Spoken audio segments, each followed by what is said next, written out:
TH sounds, os sons de TH. O dígrafo TH em inglês possui uma peculiaridade na qual a sua pronúncia é dividida em dois fonemas. Do lado esquerdo, nós temos o fonema fricativo dental surdo, que soa como th. Em sua pronúncia, não há vibração das cordas vocais, por isso a sua classificação como surdo. Do lado direito, nós temos o fonema fricativo dental sonoro, que soa como z. Em sua pronúncia, há uma vibração das cordas vocais, por isso a sua classificação como sonoro. Vamos à prática.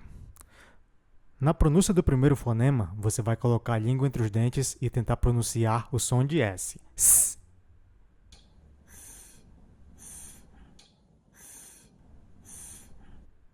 Ainda com a língua entre os dentes, façamos agora um exercício com som de F.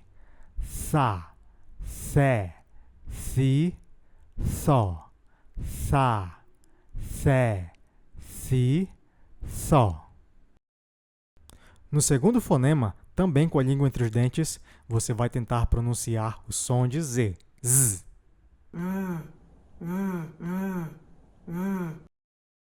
Agora façamos um exercício com o som de Z. Zá, zé, zi, zó, zu. Zá, zé, zi, zó, zu. Agora vamos praticar algumas palavras. Think, bath, other, month, this, other, although. Breath, mouth, bath, cloth, worth.